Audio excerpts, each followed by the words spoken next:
Recuerda registrar tu avance al final de este bloque. Te comparto ahora el bloque número 4, que se llama Inicia tu proceso metacognitivo. Voy a usar la palabra metacognitivo, pero recuerda que la parte cognitiva viene de la raíz gnosis, que significa conocer. Entonces es nuestro proceso de conocimiento.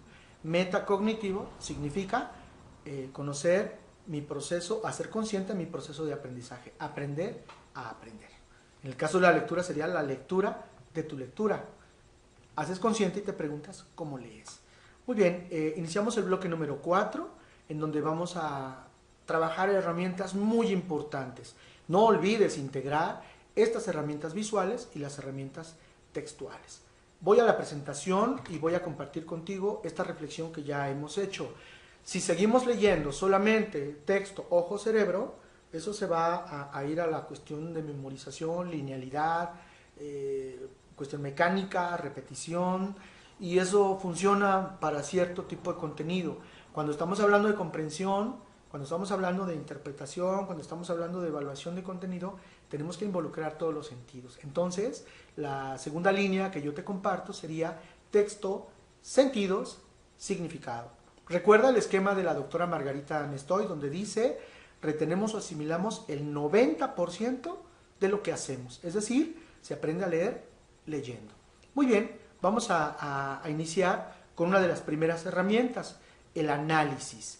Te muestro la representación gráfica y voy a tu guía para ilustrar nada más el espacio del ejercicio que vas a realizar. Cuando empezamos a analizar algo, es decir, un todo, lo descomponemos, ¿no? El análisis es la descomposición de un todo en sus partes. Aquí te comparto un texto en donde te pido que hagas un ejercicio de los ingredientes de cierto producto que se elabora de manera casera para que identifiques los ingredientes, las partes, sus funciones y la relación entre estas partes. Es un ejercicio muy sencillo. Bien, la siguiente actividad que vamos a realizar es la de síntesis. Aquí la tienes expresada en tu guía.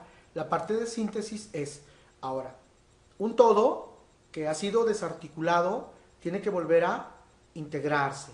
Tienes un ejemplo ahí, seguramente conoces las FODAS, que son las fortalezas, oportunidades, debilidades y amenazas, que es un proceso, digamos, de diagnóstico o es utilizado en el área de administración o recursos humanos, áreas de oportunidad para instituciones u organizaciones. Ahí te comparto una pequeña ilustración del ejercicio. Voy a tu presentación de PowerPoint para poder ilustrar esto mismo que tienes en tu guía como un todo. Recuerda que la síntesis es contraria al análisis. Ahora te pregunto, si tú analizas un texto por sus componentes, si tú no lo analizas, lo descompones, por ejemplo aquí, las partes de algo, la función de cada parte y la relación entre esas partes, la pregunta es, ¿hay un proceso de pensamiento ahí cuando estás analizando? Sí, hay un proceso interesante. Tu proceso de pensamiento se representa a través de ejemplos como este, donde estás escribiendo, segmentando, ordenando, asignando función a cada parte, y cuando te alejas, observas esta maravillosa relación entre todas las partes. Caso contrario, la síntesis, cuando tú integras nuevamente un todo, toma un sentido diferente. Entonces también hay un proceso de pensamiento rico, interesante. Cuando tú eres capaz de sintetizar algo muy grande, cuando eres capaz de expresarlo en tus propias palabras de manera ordenada, integrando sus componentes básicos, eso tú te lo puedes llevar. Cuando llegas a la síntesis, eres capaz de llevarte ese conocimiento a donde vayas, vamos a decirlo de esta manera.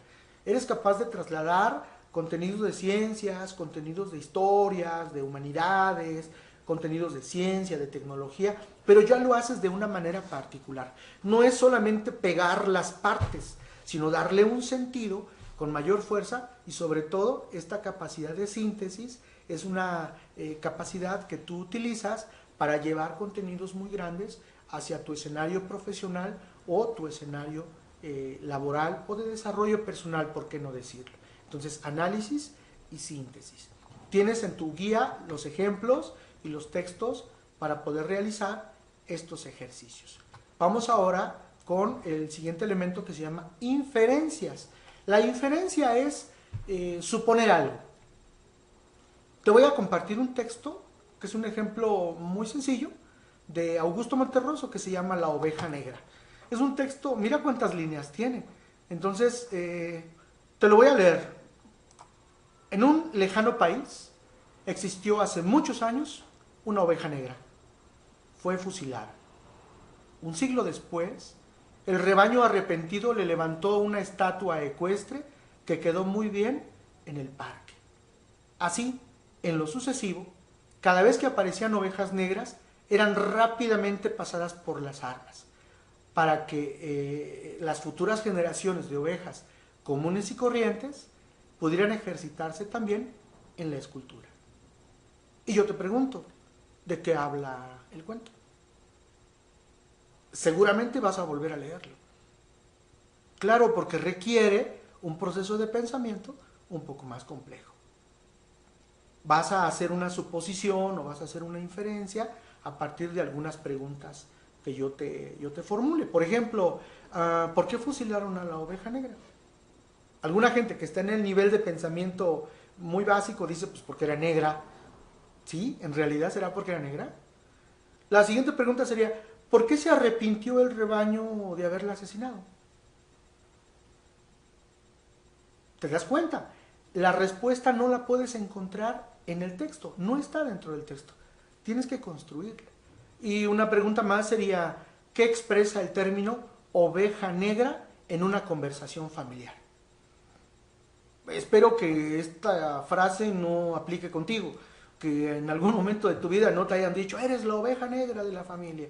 Es una metáfora que usamos para ilustrar algunas situaciones. El cuento es un cuento genial de Augusto Monterroso. Si te interesa, busca Augusto Monterroso, tiene cuentos muy cortos, de hecho es uno de los maestros del microrrelato, pero son cuentos que te hacen volar la imaginación.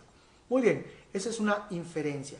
Te voy a compartir un texto que se llama Fumar durante el embarazo. Quiero que lo leas.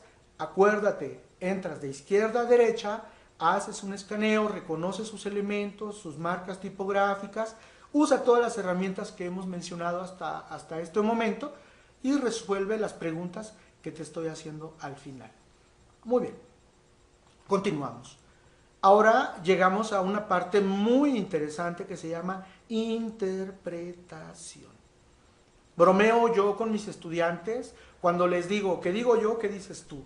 ¿Qué dice el autor? O sea, ¿qué significa? Dilo con tus propias palabras. Mira el texto que te estoy compartiendo en la página número 81. Es un texto que está tachado, tiene algunos pedazos que le faltan. Alguien diría, oh, híjole, pero ese texto no lo voy a poder leer. Pero cuando alguien lee el título dice, resultado del partido América versus Toluca, ida en semifinales de la Apertura 2012. Claro que sí lo vas a poder leer.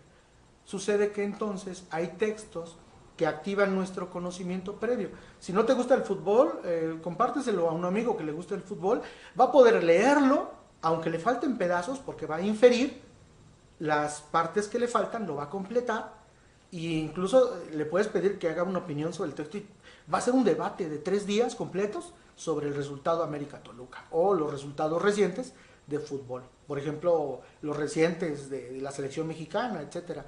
Es un ejemplo muy sencillo. ¿Te acuerdas del conocimiento y experiencia previa? Claro, aquí lo estás usando. ¿Para qué lo estás usando? Para realizar interpretaciones. Usas inferencias, haces supuestos y verbalizas con tus propias palabras el significado que tiene un texto para ti. Pero ¿qué sucede cuando no tenemos mucho conocimiento previo o mucha experiencia previa? Mira el texto que te voy a compartir a continuación. Vamos a tu presentación. El texto se llama Texto y representación textual. Es un fragmento. Quiero leértelo en voz alta, rapidísimo. Componente de léxico se llama. Participa del componente de intención textual y del componente de extensión textual. En la recepción está a su cargo el paso de los lexemas. de la manifestación textual lineal a las definiciones de los mismos, así como la identificación referencia a aquellos elementos del conjunto referencial. En la producción textual se ocupa de la configuración semántico-intencional de los elementos, de la estructura del conjunto referencial y de las manifestaciones en la superficie del texto, mediante lexemas, de las construcciones semántico-intencionales o definiciones. Qué interesante. Estoy adivinando tu expresión. Estás a lo mejor con una cara de sorpresa o de incertidumbre o de no entendí nada, porque es un texto de un tema muy especial. ¿Qué pasa con nuestro conocimiento y experiencia previa ahí? Bueno, sucede que cuando enfrentamos un texto que no conocemos, nuestro conocimiento previo y nuestra experiencia previa no funcionan, no se activan. Decimos ahí que padecemos una especie de ceguera interpretativa, como lo menciono en la guía. Es decir, no soy capaz de elaborar una interpretación porque no conozco del tema y no activé mi conocimiento previo. No fue posible porque no conozco nada del tema. Pero ¿qué pasa si usamos las herramientas que hemos venido utilizando durante todo nuestro trabajo? Mira lo que voy a hacer a continuación.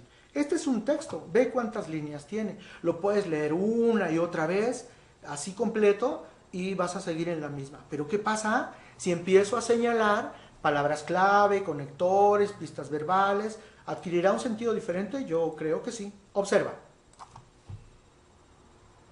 Aléjate un poco y observa. Esa es la geografía del texto. Bueno, yo señalé algunas palabras a mi juicio importantes.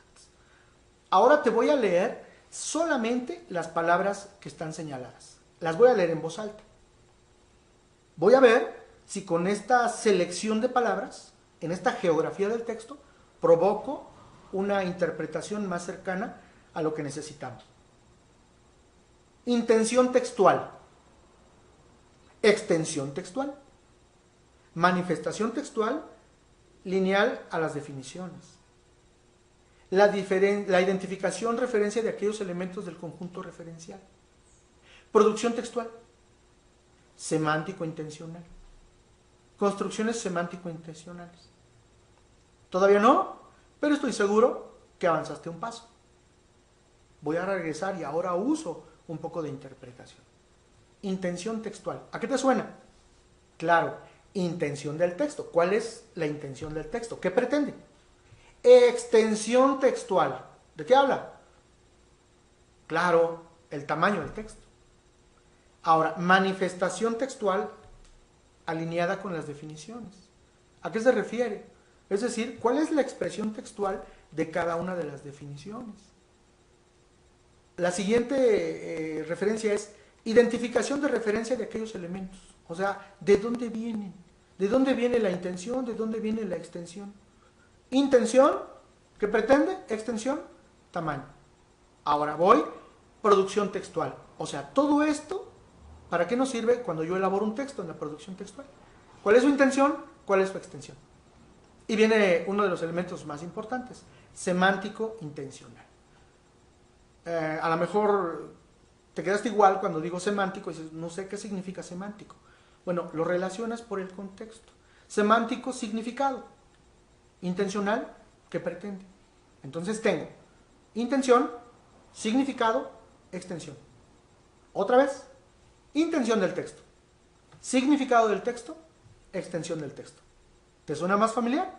Ahora constrúyeme una expresión que tenga que ver con estos componentes. Intención, significado, extensión.